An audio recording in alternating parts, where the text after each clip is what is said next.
Our next speaker, she was born and raised in Centurion. She has a passion for investing in young lives in the kingdom of God. Please help me welcome Zelnari from Merwe.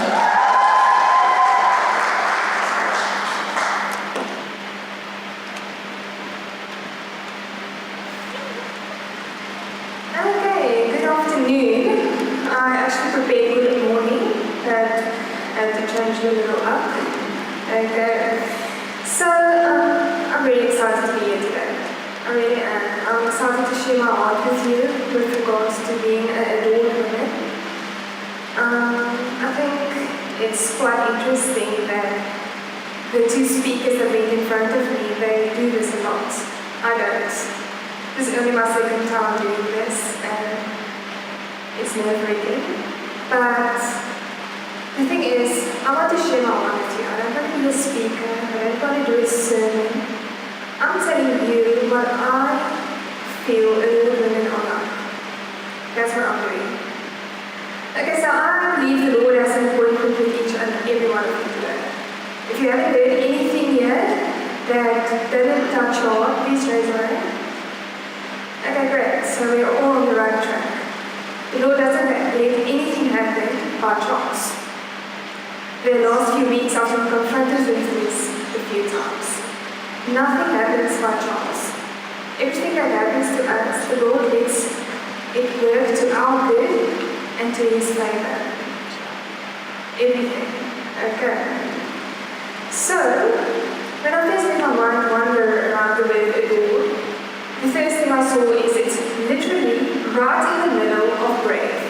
It's like an anchor. It holds the whole concept of B.R.A.V.E. together. So I've concluded that unless we know what it is to be adored women, we can't truly understand what it is to be brave women. That's a bold statement to make. But we need to know what being adored is. Okay, so about a year ago, my twin sister had a baby boy. Anybody that knows me has heard about this boy because I love him to bits. He's the cutest little thing. When he was born, he was quite sick. He spent his first few years in and out of hospital. It just wasn't a very good time for him or his mother. But finally, the doctors found medication to help him, and he's fine now. So we started calling about a month ago. And trust me, you can't put him down and find him where you left him. You look everywhere. So we tried to pick up everything, close the doors, close the gates. He loves gates. He goes, rattles the gate like an escape victim. And it's just adorable. And when his bath water is running, that's quite a good thing. He makes a beeline for the bath water. The sign Bolt would be proud. He runs for that bath, and he loves diving. That's just like his thing. So obviously, from what I'm saying, I adore this little boy. To the hilt, he is amazing. And absolutely nothing that he does can make me adore him less. Even I have to change a few teething diapers, but that doesn't make him less adorable. That doesn't make me love him less. Instead, I think I actually love him more because now I know I've done this for you, going to do something for me one day. Honestly. Okay, so we were all young, little adorable children once. Sorry for the name back there. But we were young, adorable little girls. We were all young. We were all naive. We were all small-hearted. We had the world at our feet. I want you to think back to the little girl you were. Maybe you had blonde curls. You heard from Vicky, she was quite a tomboy. I sported a big afro with my curly and just freckles. Maybe you were a bit ballerina at heart, a realist. Maybe you were a dreamer. I want you to think back to that girl. I want you to see her in your mind's eye. Then I want you to see how adorable she was, how cute she was, how lovable she was. She had the world at her feet. Somewhere along the line was drawn in that little girl.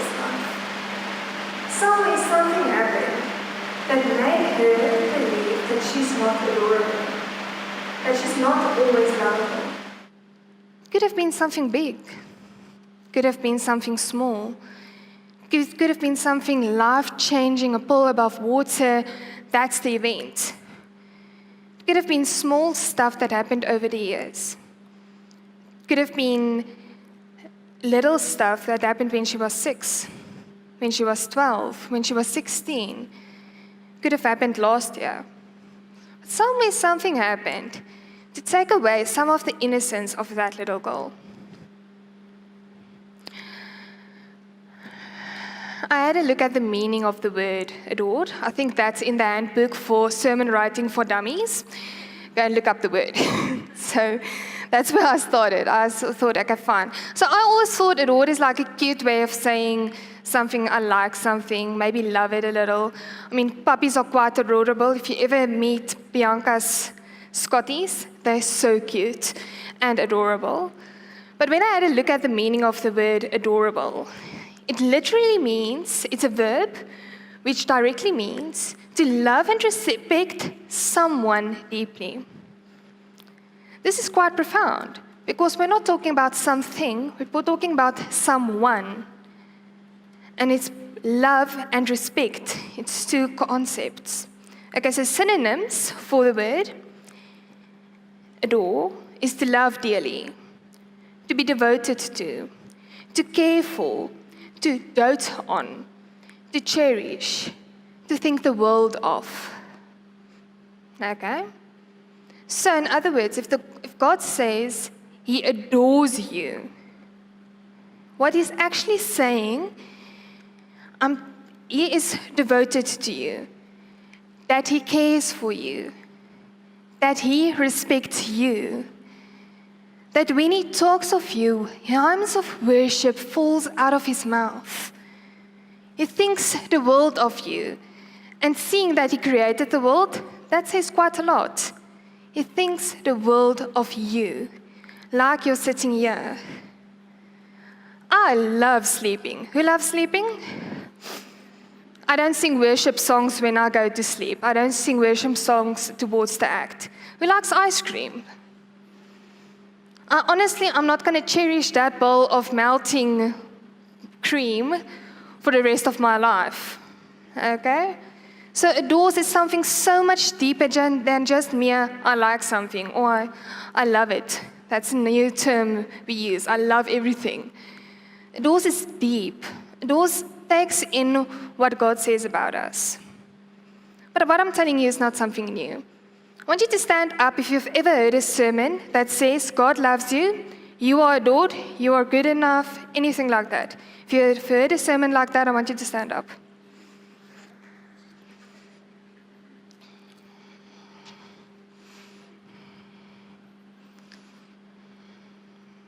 Okay, great.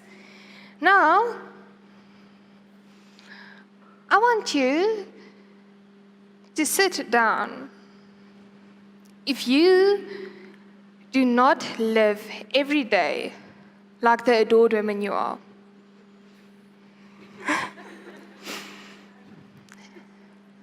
that was quite easy. Why don't you think we live like the adored women we are? We've heard it. We know that we are adored. You've heard it in a sermon. Everybody stood up when they heard it, right? This is not the first time you're hearing it. Why do you think we do not live like that? I think it's because we choose to. We choose not to live like adored women. But there's a twist. We choose to because of outside factors. And that's where I'm going to touch on today. Okay, so a few years ago, we went to the ranch show. I was about 16 years old, so I was not that young. Just need to clear that out because that makes the story just so much funnier. So at the ranch show, there's stalls to eat, and there's clowns, and there's rides, and everything that's nice.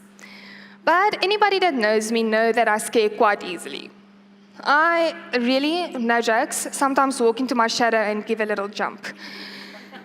So there was a ghost house at this ranch show, and my dad thought it nice, to buy me a ticket. And I was just like, no thank you, I'm not going. I don't like stuff like this. I know I'm going to get scared. And he said, no, but you can't let me not experience this. I need to go. So he gave me a ticket. That's good. There you go. So I remember, a ghost house is actually a big word for this. It's a big caravan with lots of small holes in it. So when I approached this caravan, I was like, okay, fine. Everything in there is rigged to scare me. So I'm not going to be afraid. It's fine.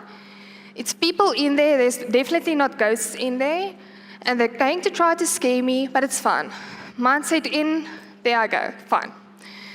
So I walked in, and when you go around the first corner, they have fake spider webs, and then they start playing this creepy music. And I was like, okay, fine, I have this, it's okay. So around the next corner, you expect something. No, nothing, okay, fine. Next corner, okay, fine, now I'm really expecting something because obviously something's going to happen. I expected zombies chasing me down the halls. I expected ghosts jumping out of the walls. I did not expect somebody tugging me on the ankle. Not at all. Needless to say, that caravan had a few more walls by the time I exited it. I screamed like mad, and I started running. I think the ghosts were in stitches because I'm just flying past them. Needless to say, that was a waste of a ticket. It took me like, I think, 20 seconds to get through there, and I'm not quick. Trust me, I'm not quick. This story actually taught me that we expect the enemy where we can see it. We walk into situations and we think, okay, fine, I know the enemy is going to try to get me because, newsflash, the devil wants to steal. He wants to hurt. He does not want us to be happy. He does not want us to live like brave women. But we expect him in our face. I think sometimes we still expect him with his pitchfork and horns. We don't expect him to grab us by the ankle when we least expect it. So we walk into situations geared. But are we really geared? Are we really steadfast in our identity? If we were, we wouldn't start running. If we were, when this guy touched my ankle, I would have kicked, not ran. The other day, I went into a gun shop. It was quite interesting. I've shot before, so I had a look at their handguns. And the first thing the guy gave me is a small little gun, and I was just like, He said, no, you can put it in your bra. No, there's no place in my bra for a gun. It's a small little thing. And I said, no, I don't feel comfortable with it. It's too small. Then he gave me another one, and it was front heavy. So the back is quite light, and then it's front heavy. Now, everybody that shot, know if you shoot, it recoils like this. And I said, no, it's not going to work. And then he gave me something steadfast. Really, it's quite heavy, and it's smallish, but big enough so I don't need to put it on my bra. But I realized that if I shoot with this thing, it won't recoil. I will feel safe with it. In the same way, God gave us the helmet of salvation. Where is the first place the devil tries to get us? Our minds. It targets our minds. He wants to let us think that we're not brave enough, that we're not adored. It's not physical. He's not standing there with a sword or jumping out of behind walls. He targets our minds. God gave us the helmet of salvation to protect our minds. He gave us the truth in the Bible. And that is a heavy handgun. That is something heavy. It's not going to recoil. You can feel safe with it. But we can't feel safe with something we don't know. We know that the truth of God sets us free.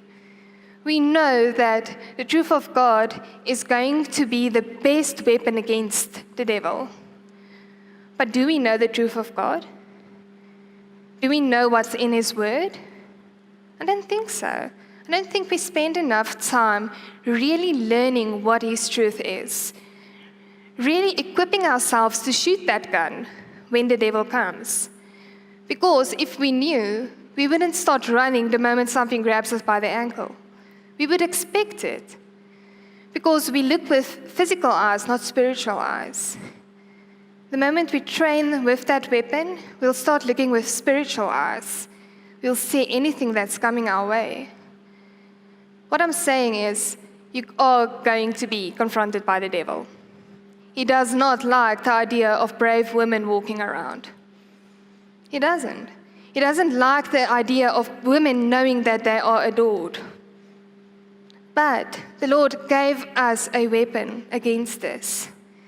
And we need to start using that weapon. We need to start equipping ourselves with that weapon. Being a romantic at heart, my heart was totally broken when I realized that you can fall in love, but to love is a choice. I was just like, no thank you. Love is like, it's romantic. It's like you get in the books. They get to each other and then they live happily ever after without fighting at all. No, apparently not. Okay? So we fall in love. We fall in love with the perfect. We look past the mistakes. We look past the flaws. We look past anything that might distort the picture.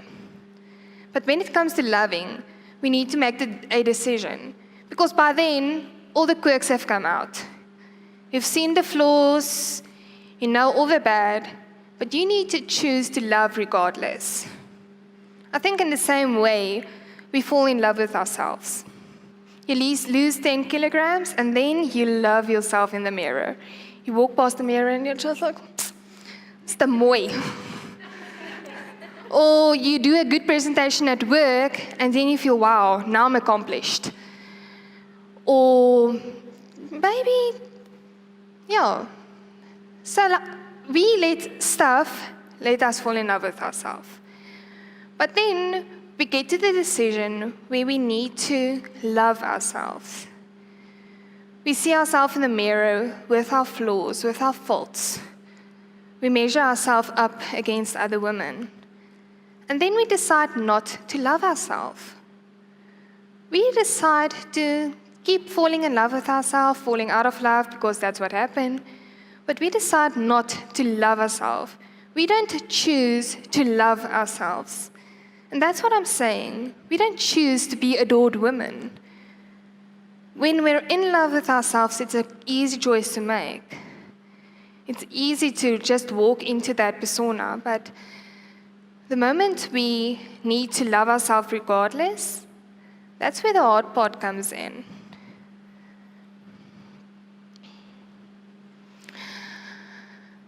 Since I could remember, my mother would motivate me by telling me if I need to do something, I'm scared or shy. She'd tell me, remember, nobody can see you're shy, nobody can see you're scared. It's not written on my forehead or something. So I need to walk in and do it with the authority that I was given, because they can't see it. We walk around thinking that people see the flaws we have on our foreheads. We walk around thinking that people judge us the same way we judge ourselves. Newsflash, people don't. Do you walk around judging everybody you meet? Do you walk around looking for flaws in everybody? No, you don't. We tend to look at the good in people. Who have accepted a compliment like this? Oh, wow, your hair looks gorgeous. Thank you. It's actually dirty and I need to color it. Or, wow, your shoes. Yeah, I got it from my sister. She threw it out. I think it's like 20 years old or something. Maybe wow, you did so great with the presentation today. Didn't you hear where I stuttered in the middle? Sure, I think it went very, very badly. We have done this before. We do not like compliments. We throw it back. We're like, sis, thank you, take it. We do not like compliments because that's not a truth that we believe in ourselves. Have you given a false compliment before? Okay, we've all done it, but do you normally give false compliments? No. If I really think somebody's hair is nice, I'll tell them. If I think it's dirty, I'm not going to tell you your hair looks nice. I'll tell it to you tomorrow when your hair is clean. Okay? But we tend to think that people are false. And I think that makes the choice of being an adored woman even harder. I think that makes the choice of living adored even harder because we tend to think that people see our faults. I want you to have a look at a video. Just have a look at a video. We'll talk about it now.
Like I said, this was specifically on self-image, on body image.